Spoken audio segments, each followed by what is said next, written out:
साफ नहीं आप आ जाओगे, सही हो जाएगा। हाँ भाई, हेलो स्टूडेंट्स, तो पढ़ते हैं।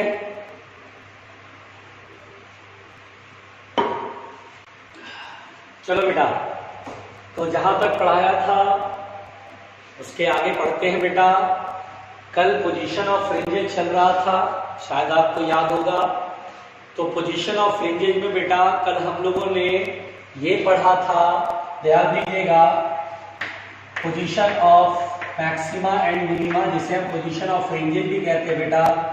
Position of maxima and minima हमने ये पढ़ा था। तो छोटी छोटी चीजें हैं जो रिवाइज कर लेते फिर से, है ना, जो एक्सपेक्टेड रहता है कि आपको आता होगा, जो मैंने पढ़ाया है आपको याद होगा। तो position of maxima and minima में बेटा मैंने आपको ये कराया था, दो स्लिट है S1 S2, ये सोर्स सिमेट्रिकली रखा हुआ, लाइट ऐसे निकलेगा इस पे, और ये स्क्रीन है, यहाँ पे लाइट ऐसे करके पहुंचेगा, पर्दे का सेंटर ये वो है, ऐसे लाइट पहुंचेगी बेटा। चलिए मुझे बताइए, पाथ डिफरेंस के लिए फॉर्मूला कराया था। अगर ये थीटा एंगल है, ये पॉइंट यहाँ से थीटा एंगल पर है, तो बताइए पाथ डिफरेंस कल मैंने समझा दिया था। पाथ डिफरेंस कितना आएगा बेटा, जल्दी बताइए, ये चीज याद होना चाहिए। पाथ डिफरेंस कितना होगा बेटा, d sin थीटा, ये बताया था ना कल। हाँ देखिए, छोटी छोटी चीजें जो मैं बस रिवाइज करा रहा हूँ, और अगर आपको बिल्कुल आदत में रहेगा तो आप बहुत आराम से इसे कर लेंगे। तो डेल्टा x बराबर d sin थीटा कल करा दिया था। इस पॉइंट पर, इस पॉइंट का position from centre of the screen, screen के सेंटर से y, स्क्रीन के सेंटर से ये y सॉल्व करना है। तो बेटा y सॉल्व करने के लिए मैंने क्या माना था कि अगर थीटा क्या है बेटा, छोटा है, if theta is very small, अगर थीटा छोटा नहीं होगा ना तो फिर थीटा यहां से निकालेंगे, डेल्टा x मालूम रहेगा, d मालूम रहेगा, थीटा निकालेंगे। जैसे 30 डिग्री आया तो फिर इस ट्रायंगल में 30 डिग्री है y और कैपिटल D, फिर y निकालेंगे उस तरीके से tan 30 करके। हाँ, अगर थीटा बहुत छोटा है तो क्या साइन थीटा को tan थीटा लिखा था, यस। तो डेल्टा x बराबर होगा d इंटू tan थीटा, ऐसा करके कल मैंने बताया था। और tan थीटा, इस ट्रायंगल को देखो, ये जो ट्रायंगल बेटा, ये स्क्रीन और स्लिट के बीच का डिस्टेंस कैपिटल D से दिखाते हैं। तो कल मैंने बताया था आप इसको बनाना मत, ये आपने बनाया हुआ है, बस एक रिवीजन करा रहा हूँ। और tan theta perpendicular upon base होता है, तो d into y upon capital D। इस तरह से y बराबर करेंगे d del x upon small d। तो ये जो है, अगर y बराबर d del x upon small d अगर कहीं पर फॉर्मूला यूज करेंगे तो उस फॉर्मूले में हम आराम से सोचेंगे ये फॉर्मूला तब लगेगा when theta is very small. अगर थीटा छोटा होगा बेटा तभी हम y बराबर d del x upon small d लगाते हैं। कल यहाँ तक मैंने पढ़ा दिया था ना बेटा, उसमें फिर आगे ये भी समझाया था बेटा, बिल्कुल ध्यान से सुनिएगा, बिल्कुल ध्यान से सुनिएगा, बहुत आराम से। फिर उसके बाद बेटा देखिए, अब यहाँ पर बेटा ये चीज तो मैंने पढ़ा दिया आपको, बहुत अच्छी बात है, रिवीजन कराया मैंने आपको, घबराना नहीं है बेटा, घबराना नहीं है बेटा। देखिए अब ध्यान से सीखिए, अब ध्यान से मेरी बात सुनिए बेटा, गौर से समझिए जो मैं आपको समझा रहा हूं। देखिए, फिर मैंने आपको कल पोजीशन ऑफ मैक्सिमा के बारे में समझाया। मैक्सिमा को ब्राइट फ्रिंज भी कहते हैं, मैक्सिमा को ब्राइट फ्रिंज भी कहते हैं बेटा। ब्राइट फ्रिंज, अगर कहीं पर मैक्सिमा लिख दे या ब्राइट फ्रिंज तो एक ही बात है। तो यहाँ पर पोजीशन ऑफ मैक्सिमा या पोजीशन ऑफ ब्राइट फ्रिंज, ये मैंने आपको समझाया बेटा, जिसमें मैंने बोला था देखिए y बराबर d del x upon small d, ये है ना। तो मैक्सिमा जहां पर बनता हुआ पार्टिकल्स क्या होगा, n लैम्डा, तो डेल्टा x की जगह आप लिखेंगे n लैम्डा, तो n d lambda by small d, जहां n की शुरुआत कहां से हुई बेटा, 0 से। तो यहाँ पर आ गया y बराबर n d lambda by small d। जैसे n बराबर 0 रखेंगे तो y बराबर क्या आएगा, 0, और y बराबर 0 मतलब पर्दे के सेंटर पे, this is the central maxima. अगर n बराबर 1 रखेंगे तो y कितना आएगा बेटा, तो d lambda by small d, this is the first maxima. n बराबर 2 रखेंगे तो y बराबर कितना आएगा 2d लैम्डा। देखिए ना n बराबर 2 रख रहे हैं, जैसे सेकंड ब्राइट n बराबर 2, थर्ड ब्राइट n बराबर 3, फोर्थ ब्राइट n बराबर 4। कितना आसान है, n बराबर जितना ब्राइट है बोले 10th ब्राइट तो n बराबर 10, सिंपल कहानी है। तो इस तरह से बेटा हमने पर्दे पर, जैसे सोचिए पर्दा है, ये पर्दे का ये सेंटर है, पर्दे के सेंटर से ही y मेजर करना बेटा, ठीक है। y बराबर 0 यानी पर्दे के सेंटर पे ही है, यहाँ पे b0, फिर यहाँ से आगे गए यहाँ पर b1, यहाँ से y की वैल्यू कितना है इसका d lambda by small d। फिर सेकंड ब्राइट पर्दे के सेंटर से 2d lambda by small d, पर्दे के सेंटर से 2d lambda by small d पे second bright, third bright, fourth. अच्छा पर्दे के सेंटर के इधर फर्स्ट ब्राइट सेकंड ब्राइट, इधर भी फर्स्ट ब्राइट सेकंड ब्राइट, ऐसे चलता बेटा इस तरह से, ठीक है। तो डरना नहीं है, ये तो बहुत ही सिंपल है। यहां तक कल मैंने आपको पढ़ा दिया था, घबराने का नहीं, पढ़ाया था ना कल। चलिए भाई, तो कल हम लोगों ने यहां तक पढ़ लिया था, और वो भी ईमानदारी से, ठीक है, वो भी ईमानदारी से, है ना बेटा। अब सुनिएगा ध्यान से, बहुत आराम से, जोर से बोलो, बहुत आराम से। अब इसके आगे पढ़ने जा रहे हैं बेटा, अब इसके आगे पढ़ने जा रहे हैं। अब सुनिएगा ध्यान से बेटा, बिल्कुल आराम से सुनिएगा।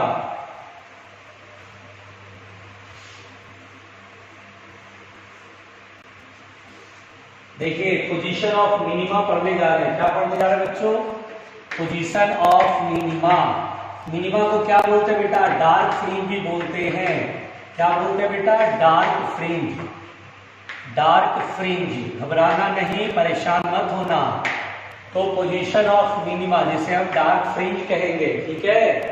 तो देखिए हमें पोजीशन ऑफ मिनिमा बताना है, तो y बराबर फॉर्मूला होता है d del x upon small d, जिसमें y क्या है बेटा, y जो है बेटा पर्दे के सेंटर से फ्रिंज की पोजीशन हम लोग फाइंड करते हैं, वो y है, ठीक है बेटा। कैपिटल D का मतलब क्या है, स्लिट और स्क्रीन के बीच का डिस्टेंस है। डेल्टा x क्या है, दोनों वेट जिस पॉइंट पे सुपर इम्पोज है वहां पर दोनों का बीच का पार्ट डिफरेंस। स्मॉल d क्या है, distance between the two slits, ठीक है। तो y इक्वल टू होता है d del x upon small d, क्योंकि बेटा मिनिमा के केस में डेल्टा x मैंने आप लोगों को पढ़ाया था 2n माइनस 1 लैम्डा बाई 2 या 2n प्लस 1 लैम्डा बाई 2, ऐसा पढ़ाया था। लेकिन बेटा मैं आपको 2n minus 1 lambda by 2 prefer करूंगा। आई रिकमेंड कि आप पार्ट डिफरेंस यहाँ पर 2n माइनस 1 लैम्डा बाई 2 याद रखें। फायदा क्या होगा आप खुद समझ जाएंगे अभी तुरंत। तो यहाँ पर बेटा डेल्टा x की value 2n minus 1 lambda by 2, तो y बराबर हो जाएगा d डेल्टा x की value 2n minus 1 lambda by 2 d। तो y का फॉर्मूला आपको याद रखना बेटा 2n minus 1 d lambda by 2d। तो आप सोचेंगे सर आपने तो बताया था 2n माइनस 1 यूज करो या 2n प्लस 1, बात तो एक ही था ना। लेकिन बेटा फायदा होता है 2n माइनस 1 में, कैसे। अब जैसे मैंने बोला सेंट्रल डार्क तो यहाँ कुछ होता नहीं है, first dark, second dark, third dark. तो जैसे देखिए जब आप n बराबर 1, चूंकि 2n माइनस 1 में n की शुरुआत 1 से होती बेटा, तो when n बराबर 1 तो 1 पुट करोगे तो 2 1 जा 2, 2 माइनस 1 1, तो सीधा आपको y बराबर आ गया d लैम्डा बाई 2d। तो this is our first dark, यानी आप देख रहे हैं फर्स्ट डार्क n बराबर 1, सेकंड डार्क n बराबर 2, थर्ड डार्क n बराबर 3। 2n प्लस 1 में ना एक कम रखना पड़ता है, फर्स्ट डार्क n बराबर 0, सेकंड डार्क n बराबर 1। इतना कौन याद रखेगा, 2n माइनस 1 रख लेंगे तो एकदम सिंपल हो जाएगा एग्जाम में। इतना कौन याद रखेगा, अच्छा 10 है तो 9 रखो, अरे 2n minus 1 d lambda by 2d याद रखो ना, 10 डार्क है तो n बराबर 10 सीधा सीधा रखो। अब जैसे n बराबर 2 है, n बराबर 2 तो y की वैल्यू हो जाएगा n बराबर 2 रखेंगे तो 2 2 जा 4, 4 minus 1 3, 3d lambda by 2d। This is the second dark, this is the second dark. देख रहे हो, जैसे मैं बोलूं थर्ड डार्क बताओ कितनी दूर पर बनेगा, तो अच्छा थर्ड डार्क n बराबर 3, चलो n बराबर 3 रखते हैं, 3 2 जा 6, 6 minus 1 5, 5d lambda by 2d। Sir देखो ये थर्ड डार्क है, तो सिंपल कहानी हमारे पास है। और इस तरह से हम किसी भी डार्क का 10th डार्क n बराबर 10, खत्म बात, लिखो। चलो भाई पहुंचो जल्दी से,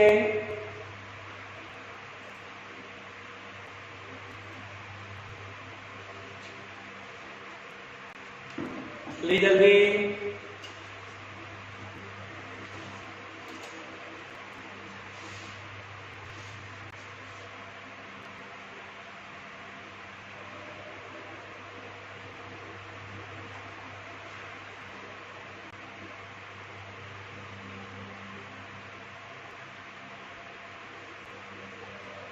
घबराना नहीं है, घबराना नहीं है। जल्दी लिखो।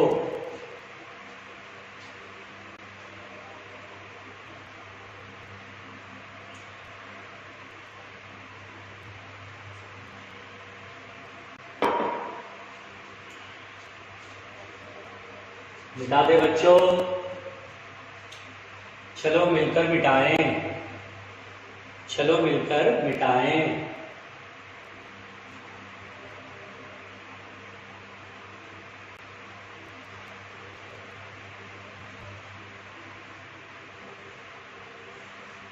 मिटा दूं? चलो ध्यान दो।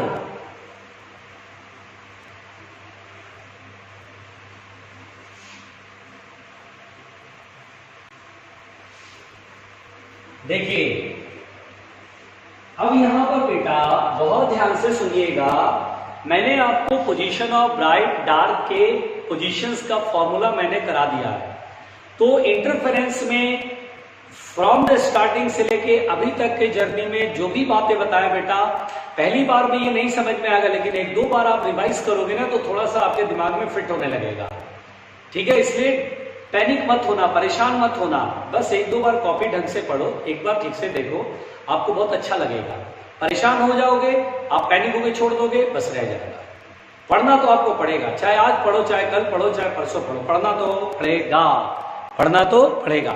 ठीक है, अब सुनिएगा ध्यान से। यहां पर बेटा अब हम लोग आगे यहां पर सब लोग ध्यान से सुनिएगा। जैसे मान लो बेटा फ्रिंज विड्थ, अगर मुझसे कहता है फ्रिंज विड्थ, फ्रिंज विड्थ क्या होता है? ठीक है, फ्रिंज विड्थ देखिए बेटा आराम से सुनिएगा। फ्रिंज विड्थ, फ्रिंज विड्थ का मतलब होता है the separation between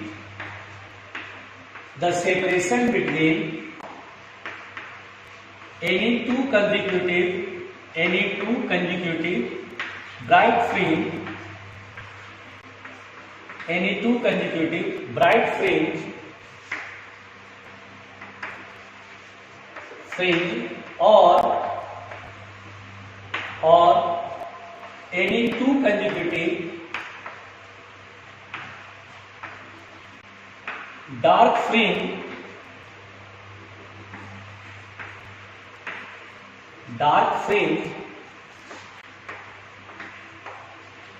is said to be fringe width। इसे हम कहते हैं बेटा fringe width, is said to be fringe width। ठीक है ना, इसे हम बोलते हैं fringe width। जैसे देखो बेटा YDAC में दो स्लिट हमने लिया S1 और S2, और यहां पर बेटा सोर्स को सिमेट्रिकली रखा, सामने ये पर्दा है, इससे वेव निकला, उसी समय वेव यहां भी तो पहुंचेगा, वेव तो हर तरफ निकलेगा, यहां और यहां एक साथ पहुंचेगा, यानी दोनों के बीच का जो फेज डिफरेंस होगा जीरो होगा। यहां से जब निकलते समय फेज डिफरेंस जीरो रहेगा और हर वक्त फेज डिफरेंस जीरो रहेगा। अब यहाँ पे इंटरफेरेंस होता है, हर पॉइंट पे पहुंचते पहुंचते पार्ट डिफरेंस अलग अलग हो जाता है, तो फेज डिफरेंस अलग अलग हो जाता है, कहीं कंस्ट्रक्टिवली, कहीं डिस्ट्रक्टिवली, कहीं कंस्ट्रक्टिवली, कहीं डिस्ट्रक्टिवली। कंस्ट्रक्टिव जहां वहां मैक्सिमा, जहां डिस्ट्रक्टिव वहां मिनिमा। तो क्या होता है बेटा इस तरह का एक इंटेंसिटी, इधर जाने का इंटेंसिटी ज्यादा है, फिर इंटेंसिटी कम, फिर इंटेंसिटी ज्यादा, फिर कम, फिर ज्यादा, फिर कम, ऐसे फिर कम, फिर ज्यादा, फिर कम, फिर ज्यादा, ऐसे।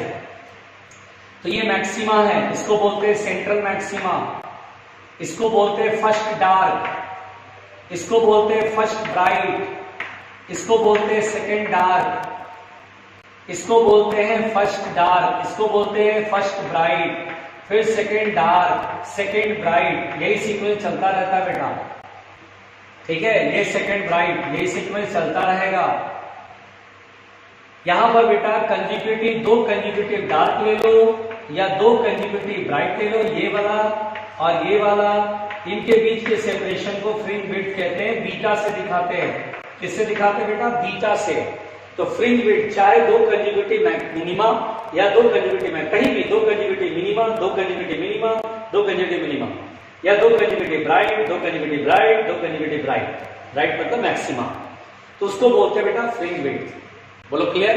अब फ्रिंज विड्थ ये तो समझ में आया, ठीक।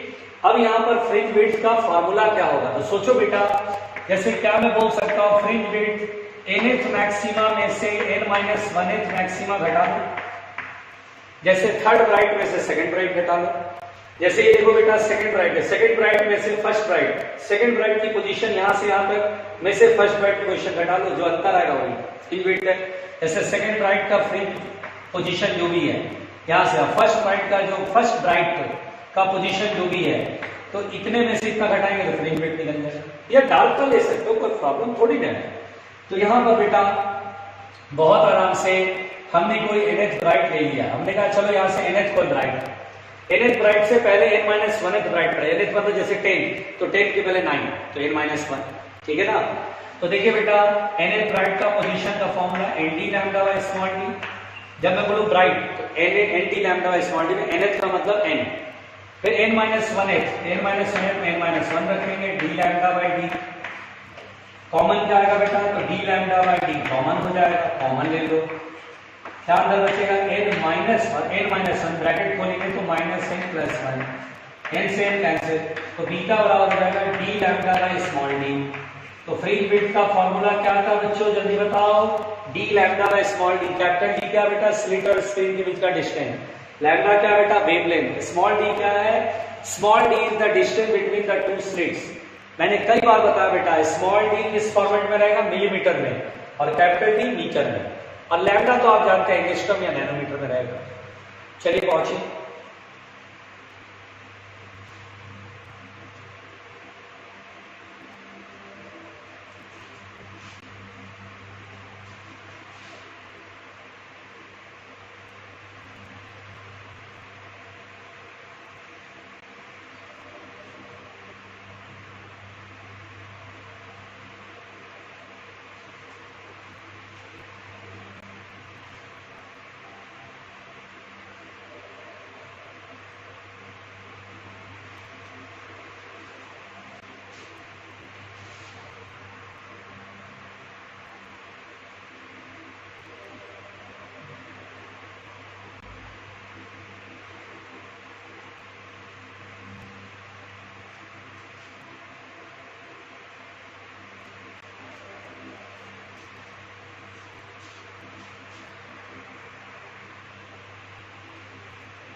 तो चलो बेटा इसके आगे जो है हम लोग फ्रिंज विड्थ में beta equal to D lambda by small d देखा था ना। तो यहाँ पर बेटा beta equal to D lambda by small d हमने पढ़ लिया, ठीक है बेटा।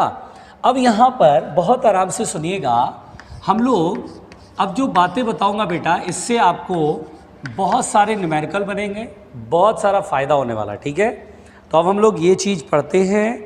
तो फर्स्ट पॉइंट में यहाँ पर बहुत आराम से घबराना नहीं है, ठीक है ना, घबराना नहीं है। तो देखिए बेटा सबसे पहली बात देखिए फर्स्ट पॉइंट में हम लोग जानते हैं कि फ्रिंज विड्थ होता है beta equal to D lambda by small d. यही पढ़ा बेटा हम लोगों ने, beta equal to D lambda by small D.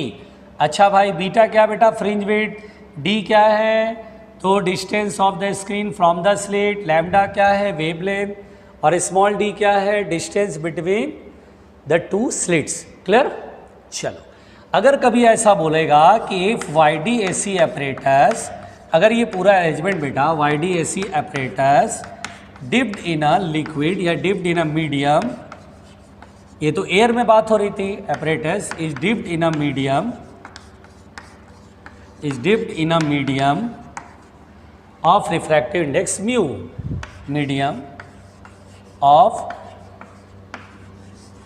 refractive index mu, then तो उस केस में बेटा अगर मैं अभी जैसे पूरा जो एक्सपेरिमेंट कर रहे थे वो तो एयर में कर रहे थे ना, अब अगर हम किसी मीडियम में डुबा दिए, जैसे बोलेगा क्वेश्चन आएगा कि हमने पूरे अपरेटस को ना किसी लिक्विड में डुबा दिया जिसका रिफ्रैक्टिव इंडेक्स म्यू है, कैपिटल डी उतना ही है, स्मॉल डी उतना ही है। मतलब समझो ध्यान से, ये बेटा दोनों स्लिट है, ठीक है, ये S1 और S2 सोर्स सिमेट्रिक है, ये स्क्रीन है, लाइट वेव ऐसे निकल रहा है, लेकिन ये पूरा मीडियम में डूब गया। ये किसी मीडियम में डुबा दिए, पानी में डुबा दिए बेटा, ठीक है, पानी में डुबा दिए, जिसका रिफ्रैक्टिव इंडेक्स म्यू है। तो what will be the effect on the interference pattern? तो हम बोलेंगे इंटरफेरेंस होगा, मजे से होगा, मैक्सिमा मिनिमा हमें दिखेगा, जैसे एयर में दिख रहा था वैसे मैक्सिमा मिनिमा दिखेगा। लेकिन यहाँ पर क्या होता है बेटा कि जो लाइट की वेवलेंथ होती है ना, लैम्डा इज द वेवलेंथ, तो ये कैपिटल डी वैसा ही है, स्लिट और स्क्रीन के बीच का डिस्टेंस उतना ही है जितना एयर में था, स्मॉल डी उतना ही है, यानी दोनों स्लिट के बीच का डिस्टेंस भी उतना ही है। हमने कोई चेंजेज नहीं करे, हमने केवल इसको मीडियम में डुबा दिया, मीडियम में इसको रख दिया, और फिर ये एक्सपेरिमेंट कर रहे हैं। तो फर्क केवल लैम्डा पे पड़ेगा बेटा। एक्चुअली क्या होता है, जो लैम्डा होता है, lambda wavelength depends upon medium, wavelength depends upon medium, wavelength depends upon medium. अब आप बोलेंगे सर कैसे, क्या, क्यों? डिपेंड्स अपॉन मीडियम, मीडियम बदलेगा बेटा तो वेवलेंथ बदल जाएगी, मीडियम बदलेगा तो वेवलेंथ बदल जाएगा बेटा, ठीक है। अब आप बोलेंगे सर वेवलेंथ तो फिर क्या करें, कैसे निकाले? तो देखो, इन एयर में जब होता है बेटा, इन एयर या वैक्यूम, तो C बराबर होता है फ्रीक्वेंसी इंटू वेवलेंथ, V बराबर न्यू लैम्डा। V मतलब स्पीड ऑफ लाइट, एयर में C होती है, न्यू मतलब फ्रीक्वेंसी, F लिख लो या न्यू लिख लो, बात एक ही है, एयर में लैम्डा है। अब किसी मीडियम में, इन अ मीडियम जहाँ पर रिफ्रैक्टिव इंडेक्स म्यू है, तो लाइट की स्पीड तो बदल जाएगी ना। एयर में लाइट की स्पीड को C से रिप्रेजेंट करते हैं, किसी दूसरे मीडियम में लाइट की स्पीड को V बराबर फ्रीक्वेंसी इंटू लैम्डा M कर लेते हैं, मीडियम में वेवलेंथ बदल गया। Frequency does not depend upon medium, frequency बदल जाने से, सॉरी मीडियम बदल जाने से फ्रीक्वेंसी नहीं चेंज होता बेटा। Frequency does not depend upon the medium, wavelength depend upon the medium. तो यहाँ पर बेटा अगर मैं इन दोनों को डिवाइड करूँ, ठीक है, तो C बाई V कितना आएगा बेटा? अगर मैं इन दोनों को डिवाइड करूँ तो F से F कट जाएगा, तो लैम्डा अपॉन लैम्डा M। और याद करो बहुत पहले रिफ्रैक्टिव इंडेक्स पढ़ाया गया था, रिफ्रैक्टिव इंडेक्स होता है speed of light in vacuum upon speed of light in medium, यानी म्यू। तो म्यू बराबर लैम्डा अपॉन लैम्डा M। तो लैम्डा M की वैल्यू कितना होगा बेटा? तो लैम्डा M की वैल्यू होगा लैम्डा बाई म्यू, यानी कि वेवलेंथ जो हो जाएगा वो लैम्डा बाई म्यू हो जाएगा। अब सोचो, म्यू तो हमेशा 1 से बड़ा होता है ना भाई, किसी मीडियम की रिफ्रैक्टिव इंडेक्स तो 1 से बड़ी होगी ना, जैसे 2 होगी तो लैम्डा बाई 2 यानी कम हो जाएगा, यानी मीडियम में डुबाएंगे तो वेवलेंथ क्या होगा? कम। और वेवलेंथ कम तो फ्रिंज विड्थ भी कम, यानी वेवलेंथ डिक्रीजेज तो फ्रिंज विड्थ भी डिक्रीजेज। तो अगर आपसे कभी बोलता है कि YDAC को मैंने अभी एयर में देखा, इंटरफेरेंस देखा, अगर पूरे एपरेटस को मीडियम में डुबा दे तो मीडियम में डुबाने से क्या फ़र्क पड़ेगा? तो बोलेंगे इंटरफेरेंस पैटर्न बनेगा, मैक्सिमा मिनिमा दिखेगा, बट क्या होगा? फ्रिंज विड्थ छोटी हो जाएगी, डिक्रीज हो जाएगा। Why fringe width decreases? Because lambda decreases, lambda घटता है इसलिए फ्रिंज विड्थ घटता है, क्योंकि लैम्डा बाई म्यू हो जाएगा। New wavelength will be lambda by mu. Lambda क्या बेटा? वेवलेंथ इन एयर, म्यू से डिवाइड कर देंगे तो नया वेवलेंथ हो जाएगा, यानी wavelength decreases and wavelength decreases then fringe width decreases. Clear? चलो लिखो, इससे जल्दी लिखना, चलो भाई लिखो, ईमानदारी से लिखो।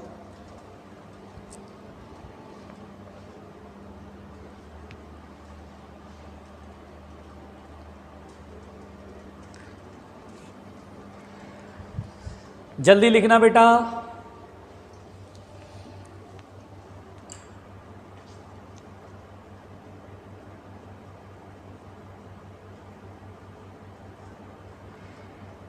जल्दी, घबराना नहीं, बहुत आसान है।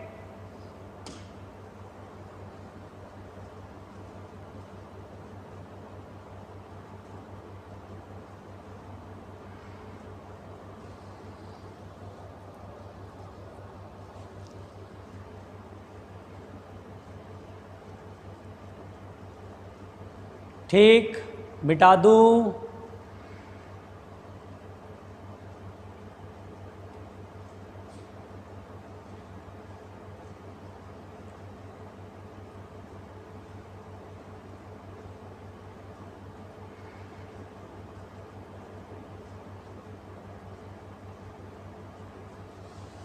चलो भाई, चलो भाई।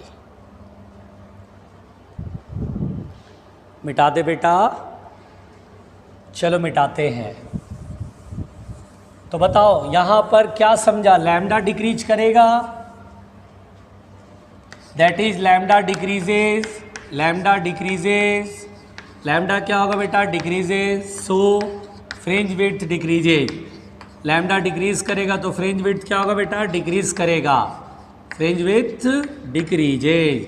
और यहाँ पर बेटा आप पढ़े लिखे हैं, अगर मुझसे कहेगा अगर मीडियम में डुबा दिया तो न्यू फ्रिंज विड्थ बताइए, तो बीटा एम से रिप्रेजेंट कर रहे हैं मीडियम में फ्रिंज विड्थ, तो हम लोग क्या लिखेंगे, डी, लैम्डा की वैल्यू क्या, लैम्डा बाय म्यू लिखेंगे, the new wavelength will be lambda by mu, lambda air में था, म्यू से डिवाइड करेंगे, और D lambda by small D, तो एयर में था ना फ्रिंज विड्थ, यानी बीटा एयर अपॉन म्यू। तो ये आपको याद रखना चाहिए कि फ्रिंज विड्थ जितना एयर में था, जिस मीडियम में डुबाएंगे उस मीडियम का रिफ्रैक्टेड इंडेक्स डिवाइड कर दोगे तो we have the new fringe width. तो अब आपको इस पे बेटा बहुत सिंपल कहानी है, YDAC apparatus को अगर किसी मीडियम में डुबाएं तो फ्रिंज विड्थ डिक्रीज होगा। क्यों डिक्रीज होगा, क्योंकि वेवलेंथ डिक्रीज होगा।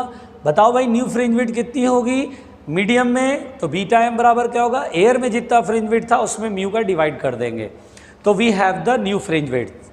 बोलो आसान है कि नहीं, अगर आप ठीक से देखो तो आसान है, घबराना नहीं है, सिंपल कहानी है बच्चों। ठीक, चलो भाई लिखो लिखो, गौर से लिखो।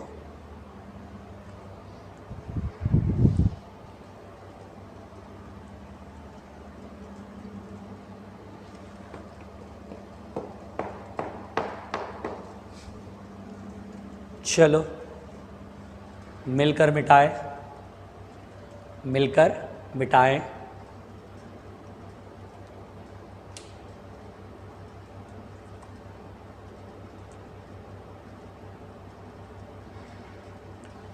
तो मिटाते हैं बेटा, ठीक है, आसान था ये पॉइंट, सबको याद रखना है, सबको याद रखना है। देखो नेक्स्ट बेटा नोट में करके ही दूसरी बात सुनो ध्यान से, काम की बात बता रहा हूँ। दूसरी बात बेटा देखो आराम से सुनना और घबराना नहीं, ठीक है, घबराना नहीं, यहीं पर हूँ, सिंपल पढ़ा रहा हूँ बेटा। अगर मान लो कहीं क्वेश्चन आ जाएगा angular width, angular fringe width, कहीं पर अगर ऐसा पूछ दे एंगुलर फ्रिंज विड्थ बताओ, तो हम बोलेंगे sir angular fringe width, simple सी बात है। जब पूछेगा तो आपको पढ़ा हुआ रहेगा तो आपको लगेगा बहुत आसान है सर, हमें पता है। देखिए एंगुलर फ्रिंज विड्थ क्या होता है बेटा, कि ये S1 और S2 है, ये सोर्स सिमेट्रिकली रखा है, ये स्क्रीन है, सोर्सेज से लाइट S1 और S2 पर गिरेगा बेटा। अब यहाँ पर बेटा कोई दो कंजुगेटिव मैक्सिमा ले लो, nth ब्राइट और n-1th ब्राइट, ठीक है बेटा। तो ये जो इनके बीच का डिस्टेंस होता है सेपरेशन, वो फ्रिंज विड्थ कहलाता है। What is angular fringe width, यानी S1 और S2 का जो सेंटर है बेटा, ये दोनों को जो लाइन ज्वाइन कर रहा है बेटा इसका सेंटर, तो ये जो है यहाँ पर जितना एंगल बनाते हैं, इस एंगल को मैं डेल्टा थीटा से लिख देता हूँ, तो मुझे ये एंगल जो ये दोनों, ये दो कंजुगेटिव डार्क या दो कंजुगेटिव ब्राइट, ये जो मिलाते हैं तो सेंटर पर जितना एंगल बनाते हैं बेटा, S1 S2 को मिलाने लाइन के सेंटर पर जितना एंगल बनाते हैं, this is called the angular fringe width. Okay, और ये बहुत ही सिंपल है बेटा। क्या है, ये तो बहुत दूर होता है ना, बताया था ना आपको, ये बहुत करीब पास होता है, ये बहुत दूर होता है। तो अगर आप थोड़ा सा बुद्धि लगाएं, आर्क वाला कंसेप्ट लगाएं, एंगल बराबर होता है आर्क अपॉन रेडियस, रेडियस मतलब कैपिटल डी, ये डी के बराबर, कैपिटल डी के आसपास ही मान लेंगे। तो हम यहाँ पर बेटा बहुत सिंपल तरीके से कैसे बनाएंगे, तो हम इस क्वेश्चन के लिए कंसेप्ट ऐसे लगाएंगे, एंगल बराबर होता है आर्क अपॉन रेडियस। तो यहाँ पर बेटा एंगल बराबर होगा डेल्टा थीटा, आर्क का मतलब है बीटा और रेडियस का मतलब है कैपिटल डी। तो डेल्टा थीटा बराबर हो जाएगा एंगुलर, ये फ्रिंज विड्थ, फ्रिंज विड्थ क्या फॉर्मूला क्या पढ़ाया, D lambda by small D upon D, D से डी कैंसिल, ठीक है बेटा। तो delta theta that is angular width, ये देखिए लैम्डा बाय स्मॉल डी। तो अगर आपसे कभी पूछ ले, कभी ऐसा एक बार सवाल मैंने देखा, थ्योरेटिकल सवाल था जिसमें ये पूछा गया था, अगर स्लिट और स्क्रीन के बीच के डिस्टेंस कैपिटल डी को अगर हम बढ़ा दें, तो अगर मैं कैपिटल डी को बढ़ा दूं तो फ्रिंज विड्थ पर क्या असर पड़ेगा और एंगुलर फ्रिंज विड्थ पर क्या असर पड़ेगा। तो मैंने सर फ्रिंज विड्थ जो है वो चेंज होगा। कैसे? फ्रिंज विड्थ जो होता है बेटा वो D lambda by small D होता है। अगर मैं डी को इंक्रीज करूंगा तो फ्रिंज विड्थ बढ़ जाएगा, लेकिन एंगुलर फ्रिंज विड्थ पर कोई असर नहीं पड़ेगा क्योंकि एंगुलर फ्रिंज विड्थ में कैपिटल डी है ही नहीं। कैपिटल डी से कैपिटल डी तो कट गया है। इसीलिए क्वेश्चन में आया था कि अगर मैं डी कैपिटल डी यानी स्क्रीन और स्लिट के बीच का डिस्टेंस बढ़ाता हूं तो बताओ एंगुलर फ्रिंज विड्थ पर क्या असर पड़ेगा। तो बहुत सारे बच्चे कंफ्यूज होते हैं, बोलते एंगुलर फ्रिंज विड्थ है, फ्रिंज विड्थ का formula D lambda small D, तो डी चेंज होगा तो बीटा चेंज होगा। बट यहाँ पर बेटा एंगुलर फ्रिंज विड्थ पूछा है और एंगुलर फ्रिंज विड्थ तो बेटा बहुत सिंपल सी बात है, डी से इंडिपेंडेंट है। पहुँचिए जल्दी पहुँचिए भाई, सिंपल कहानी।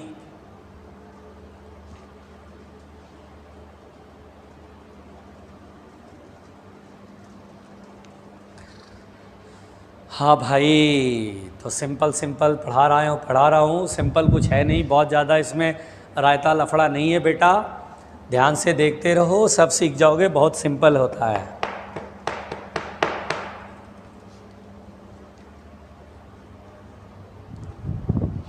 चलो मिटा दूँ।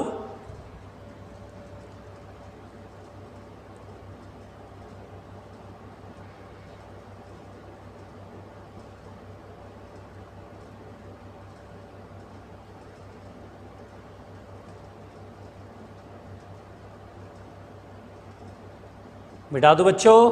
चलो मिटाता हूँ, घबराना नहीं।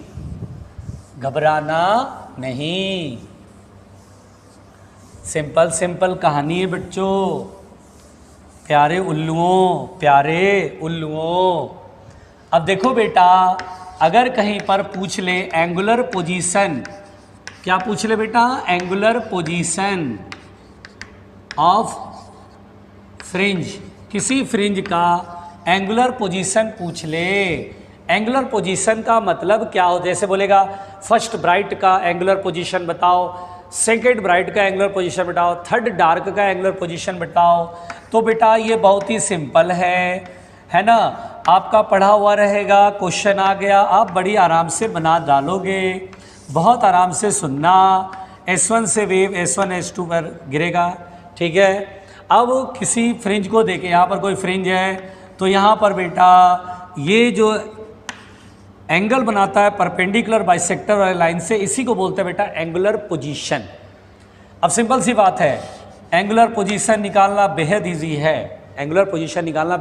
एक तो एंगुलर पोजीशन अगर निकालने को कहें तो दो तरीका लगा सकते हैं आप।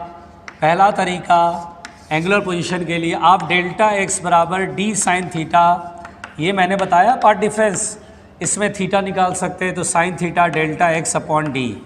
मुझे पार्ट डिफरेंस मालूम हो और दोनों स्लिट के बीच का डिस्टेंस मालूम हो। क्लियर? या फिर दूसरा बेटा कि अगर कहीं ऐसा हो कि थीटा इज़ वेरी स्मॉल, अगर ऐसा हो कि थीटा बहुत ही छोटा है, तो मैंने बताया था ना, अगर थीटा बहुत छोटा है तो क्या y बराबर D lambda by small D लगाते हैं? हाँ सर। अगर थीटा बहुत छोटा है तो y बराबर D lambda by small D लगाएंगे और थीटा बराबर लिखेंगे सिंपल। अगर थीटा बहुत छोटा है तो आर्क अपॉन रेडियस कर लो ना। चलो tan theta y upon capital D होता है और टेन थीटा को थीटा लिखते हैं जब थीटा बहुत छोटा होता है, तो y अपॉन कैपिटल डी, और y अपॉन कैपिटल डी में कैपिटल डी कट जाएगा तो lambda upon small d, n D lambda by small d कर लो। या एक काम करो ना, डेल एक्स कर लो।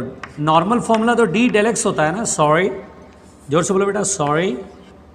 तो वाई अपॉन डी करेंगे, यहाँ आ जाएगा डेल एक्स ऐसे, क्योंकि वाई की वैल्यू लिखेंगे D del x upon small d, D से डी कट जाएगा del x upon small d. इस तरह से सॉल्व करेंगे, ठीक है। अगर थीटा बहुत छोटा होता है तो ये कर सकते हैं, नहीं तो थीटा छोटा नहीं है तो साइन थीटा और डेल एक्स अपॉन डी में थीटा की वैल्यू आएगी अपनी। जैसे 1/2 आया तो 30 डिग्री, √3/2 आया तो 60 डिग्री। पहुँचो जल्दी बच्चों, जल्दी प्यार से लिखो। तो एंगुलर पोजीशन ऑफ फ्रिंज मैंने पढ़ा दिया। अब जनता की भारी मांग पर मैं सवाल कराऊंगा, बहुत सारे क्वेश्चन। जनता की भारी मांग पर अब मैं सवाल कराऊंगा, क्वेश्चंस कराऊंगा। जनता बोल रही है हम परेशान हो रहे हैं सर। टेंशन मत लो बच्चों, अभी करा रहा हूँ क्वेश्चन जम के।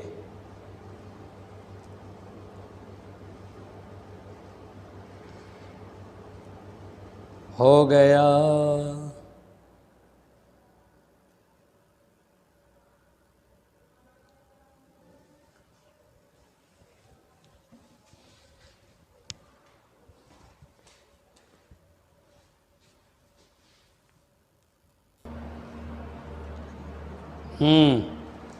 लिख लिया बच्चों? चलो अब थोड़े सवाल करें ढंग से। चलो बढ़िया है, मिटाते हैं। चलो देखो देखो देखो, अभी सीखोगे क्वेश्चन, धीरे धीरे सब सीख जाओगे। क्वेश्चन करने से ही फिर फायदा होगा आपको।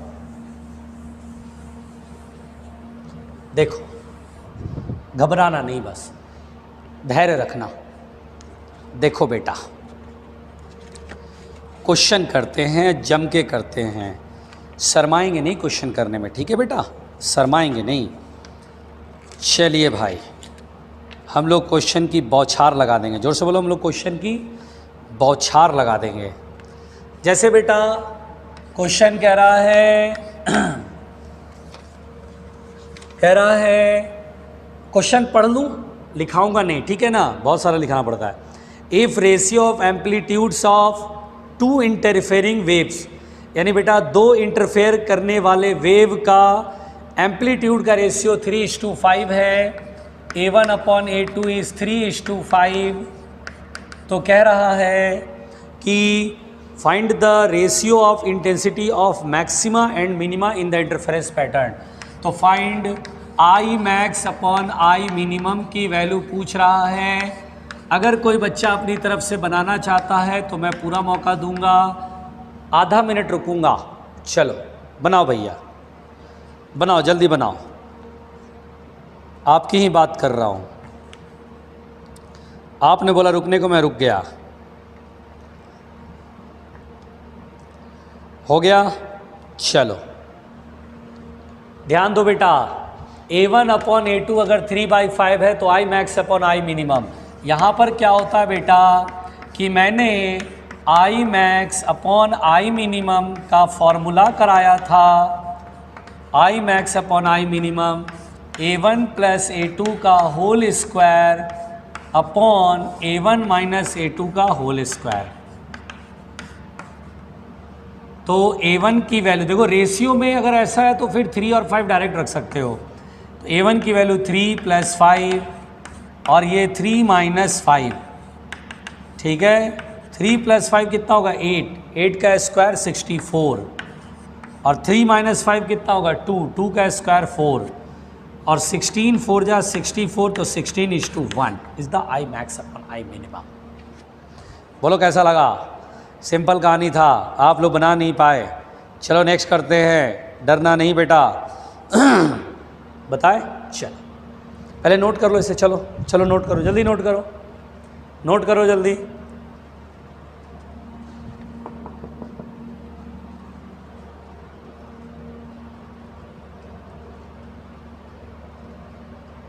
चलो मिटाते हैं।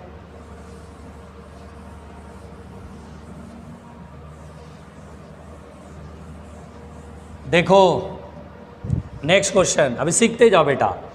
कह रहा है इन YDAC में wavelength of light is, light की वेवलेंथ दी गई है बेटा 6000 एंगस्ट्रॉम, यानी बेटा लाइट की वेवलेंथ 6000 एंगस्ट्रॉम है।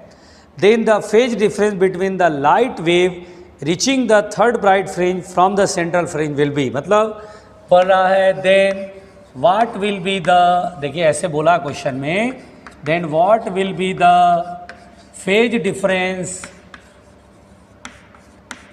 फेज डिफरेंस देख रहे हैं आप, phase difference, what will be the phase difference between the light wave, between the light waves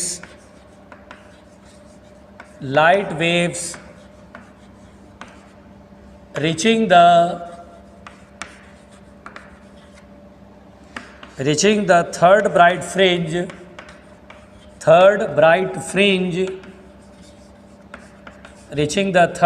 fringe from the central fringe will be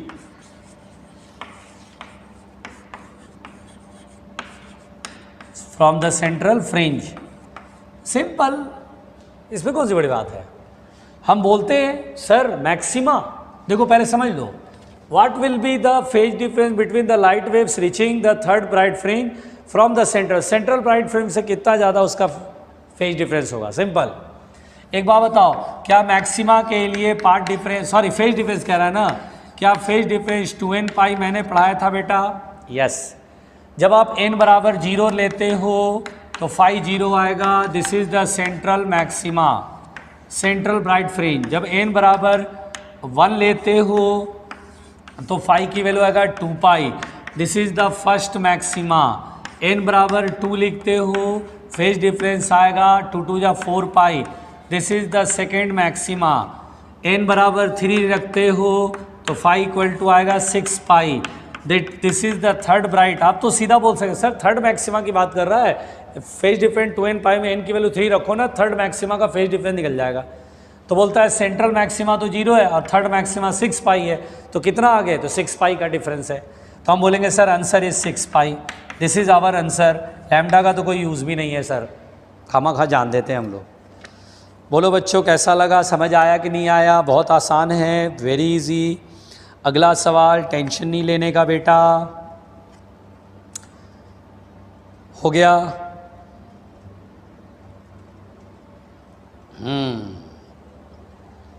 हो गया.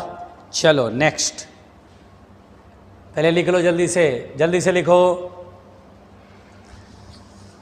बहुत भारी भारी क्वेश्चन है भाई. इतना टफ क्वेश्चन कैसे बनाएंगे नन्हे मुन्ने, इनके तो हालत ख़राब हो जाएंगे. लिखो बेटा लिखो.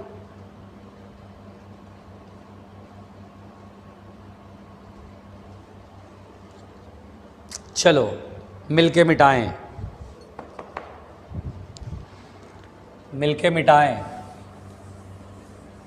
घबराना नहीं उल्लुओं. छोटी छोटी बातों पे तो तुम हड़बड़ा जाते हो, घबरा जाते हो. परेशान नहीं होना. चलो देखो बेटा देखो. क्वेश्चन कह रहा है बेटा, बहुत आराम से सुनना, ध्यान से सुनना. कहता है to coherent sources of equal intensities. देखो बेटा, टू कोहेरेंट, आराम से, to coherent sources of equal intensities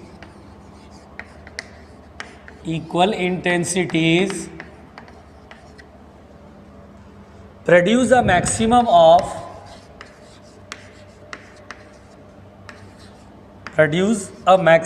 of 100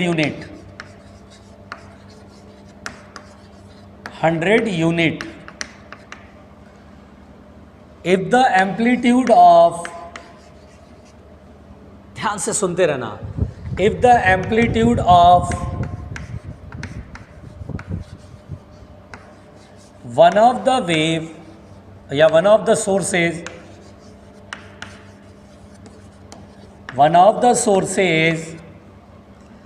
is reduced by 20%,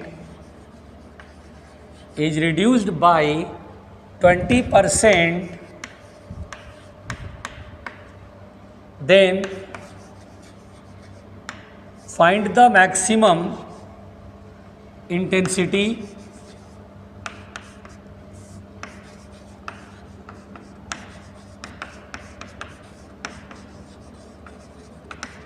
produced. ठीक है. चलो, जो बनाना चाहता है उनको पूरा मौका दूंगा. बनाओ बेटा, बनाओ, आज बनाओ, आपके पास पूरा मौका है. ऑप्शन भी लिख दूं, 100, 81, 89, 60. 100, 81, 89, 60, ये ऑप्शन से बच्चों. चलो अब देखते हैं कौन बनाता है। 1 मिनट का वक्त दूंगा बस बेटा, 1 मिनट में आप उसको बना के देखिए।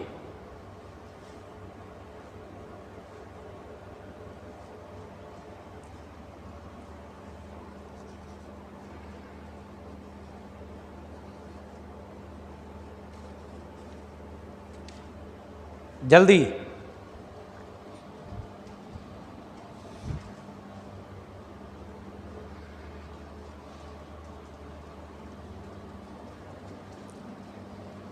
चलो अब मैं बनाऊं।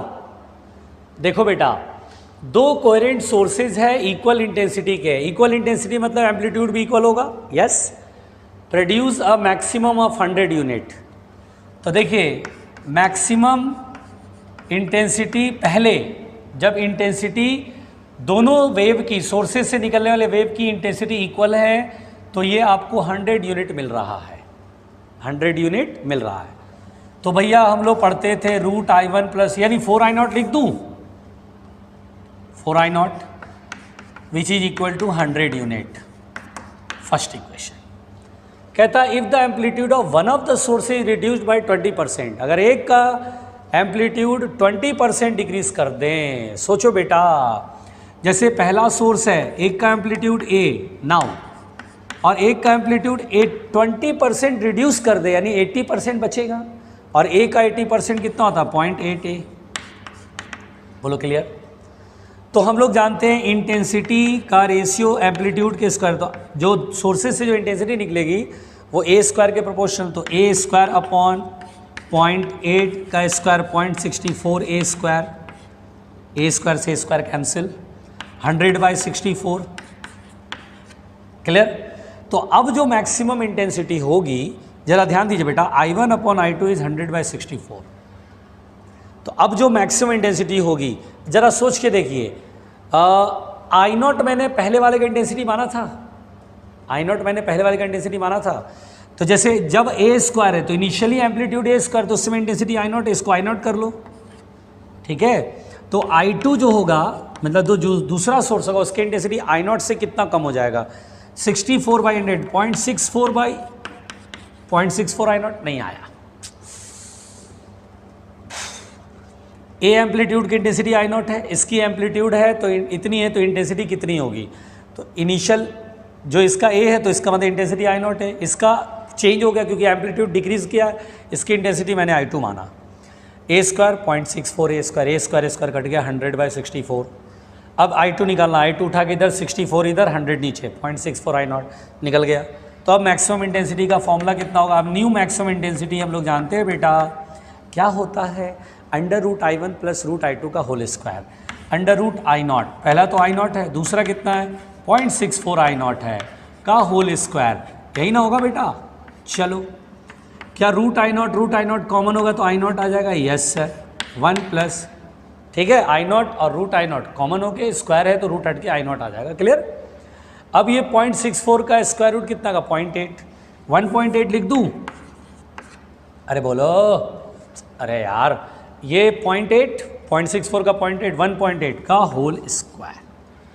अब दोनों को डिवाइड कर दो, 4I0 की वैल्यू 100, अच्छा देखो ना 4I0 100 है तो I0 कितना होगा 25, 100/4 25, तो ये 25 इंटू 1.8 का होल स्क्वायर कितना आएगा भाई, कितना आएगा 1.8, 324, 3.24, 25 में 3.24 का मल्टीप्लाई कितना आएगा भाई, कितना आएगा, इसमें से कितना आएगा, मल्टीप्लाई करूँ, यहाँ का करूँ, 324 में 25 का, 5 4 जा 20, 2 5 2 जा 10, 12, 2 1, 5 3 जा 15 और 1 16, 4 2 जा 8, 2 2 जा 4, 3 2 जा 6, 0 0 1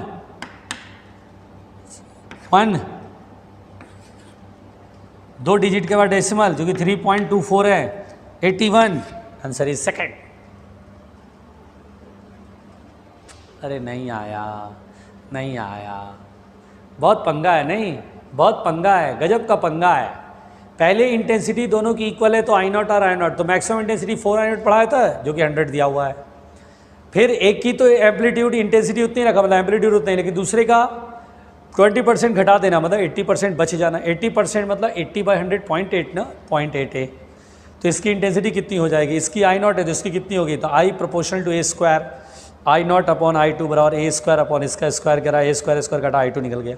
मैक्सिमम इंटेंसिटी का फॉर्मूला आई मैक्स डैश मान लिया, root I one plus root I two, root I one में एक तो आई नॉट आई, इसका 0.64 आई नॉट का अंडर रूट का whole square, root I naught बाहर निकल गया, आई नॉट 1 यहाँ बचा, और यहाँ 0.64 का रूट कितना होगा, 0.8 ही तो होगा, 1.8 का होल स्क्वायर। आई नॉट की वैल्यू यहाँ से निकाल लिया 25 इंटू दिस 81। जल्दी लिखो जल्दी लिखो जल्दी लिखो प्यारे उल्लू, जल्दी लिखो, बहुत सिंपल था। चलो भाई मिटाते हैं, बहुत ही टफ क्वेश्चन चल रहा, बहुत खतरनाक वाला चल रहा बेटा, एकदम खतरनाक मामला, बिल्कुल खतरनाक वाला है। अगला सवाल देखो मेरे सामने आ गया, देखो मेरे सामने आ गया। चलो बेटा चलो चलो चलो, देखिए क्वेश्चन क्या बोल रहा है, मिटा दूँ? चलिए मिटाता हूँ। जल्दी नोट करो यार, जल्दी जो करना है जल्दी नोट करो यार।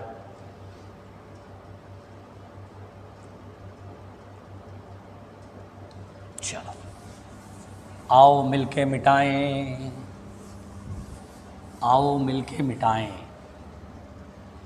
क्वेश्चन पढ़ूं? चलो ध्यान देना, क्वेश्चन लिखना नहीं है, समझा रहा हूं। कह रहा है amplitude of waves from the two light sources of same wavelength are A and 2a।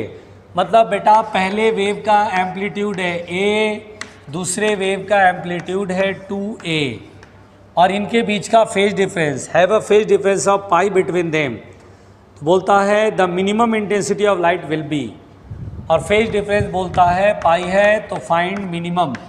अरे सिंपल है भाई, फाइंड मिनिमम इंटेंसिटी। मिनिमम बोल दिया तो इसका मतलब सिंपल हो गया, फाइंड मिनिमम इंटेंसिटी, ये है भाई। हालांकि थोड़ा सा इस प्रॉब्लम को, इस क्वेश्चन में थोड़ा सा मामला अटकेगा, जो कि कांस्टेंट का फंसेगा मामला। क्योंकि देखो बेटा इंटेंसिटी का जो फॉर्मूला होता है वो root I one minus root I two का होल स्क्वायर होता है, ये आप जानते हो। लेकिन I proportional to A square होता है, I proportional to A square यानी आई बराबर कांस्टेंट इंटू ए का स्क्वायर होता है। या एम्पलीट्यूड दिया है, आई वन आई टू की वैल्यू यहाँ पर नहीं मिल पा रही, I one upon I two मिल रही है। क्योंकि देखो ना I one upon I two, पहले का एम्पलीट्यूड a, तो a का स्क्वायर, दूसरे का 4a स्क्वायर, तो थोड़ा ये गड़बड़ सा है, 1/4 आएगा, तो यहाँ पर वैल्यू पुट करना पड़ेगा, जो कि गलत है ना। लेकिन क्या करें, क्वेश्चन दिया है तो बनाएंगे, क्वेश्चन दिया है तो बनाएंगे। गलत है लेकिन वैसे ठीक है बेटा, कांस्टेंट आना पड़ेगा।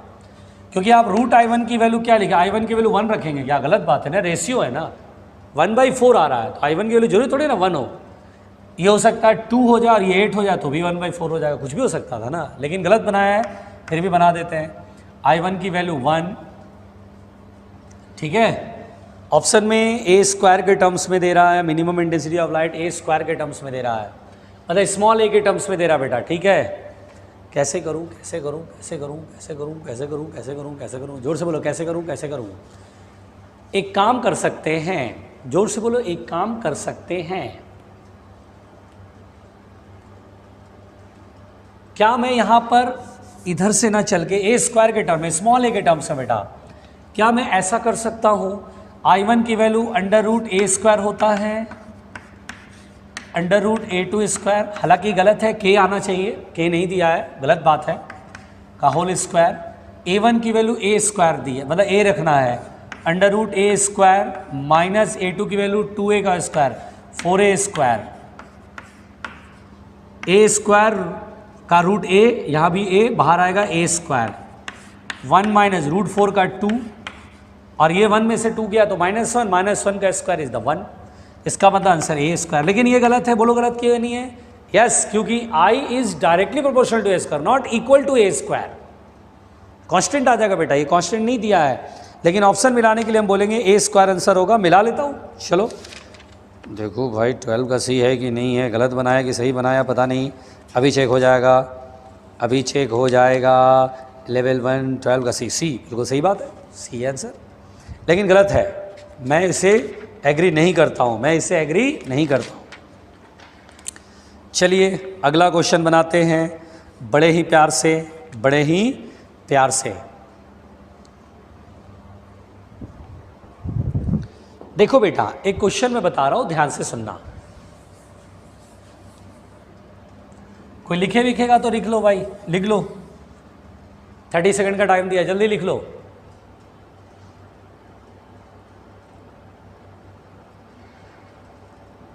हो गया?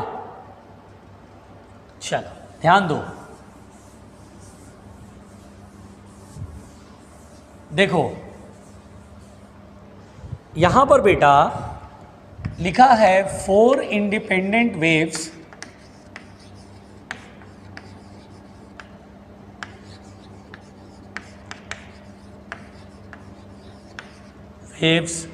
are represented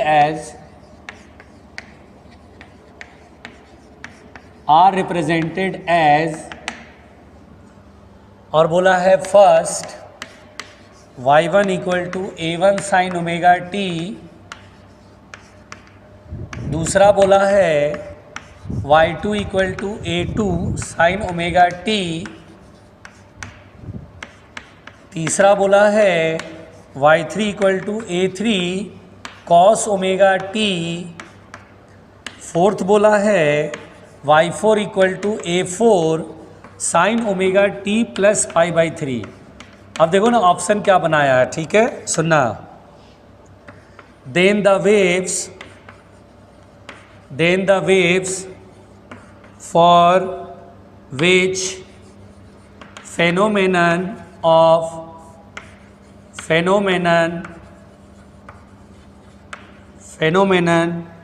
of interference will be observed. Phenomenon of interference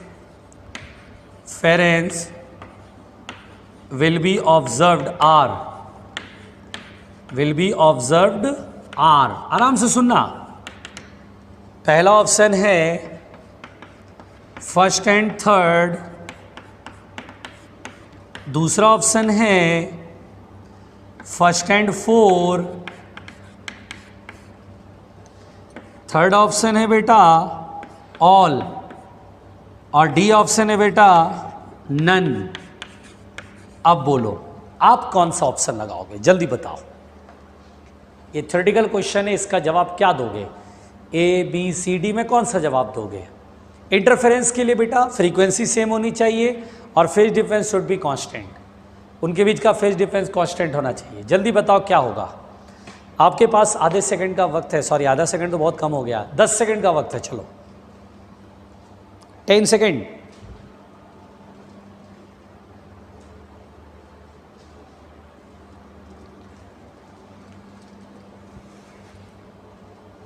तो देखो यहां पर जो आंसर होगा बेटा वो डी है। बोलो कैसे? क्वेश्चन की पहली लाइन लिखा 4 इंडिपेंडेंट वेव्स हमेशा इनकोहेरेंट होते हैं और इनकोहेरेंट से कभी भी इंटरफेरेंस नहीं होगा। इसे आंसर देंगे नन। आप इक्वेशन देखो sir, omega same, frequency same है सर, देखो फ्रीक्वेंसी सेम है सर, फेज डिफरेंस भी कांस्टेंट सा लग रहा है, बट बेटा इंडिपेंडेंट लिख देने का मतलब ही होता है ये इनकोहेरेंट हो गया। आंसर देंगे डी। सिंपल कहानी, खा गए ना चकमा। क्वेश्चन की पहली लाइन में ही आंसर छुपा होता। 4 इंडिपेंडेंट इनकोहेरेंट है, नो इंटरफेरेंस, कोई इंटरफेरेंस नहीं होगा, नो इंटरफेरेंस। ठीक है, तो बस आज के लिए यहीं तक, और कल क्वेश्चन कराना है बहुत सारा, कराता जाऊंगा। अभी 1-2 दिन लेक्चर में क्वेश्चन कराता हूँ, ठीक है बेटा। आपके मन का डर खत्म करूंगा, बहुत सारे क्वेश्चन कराऊंगा, डिफरेंट लो से लेके हाई तक के क्वेश्चन कराऊंगा, जिससे आपको लगेगा यार खामा काम इंटरफेरेंस में परेशान होते हैं, तो बहुत ईजी चैप्टर है। ठीक है, ओके, थैंक यू।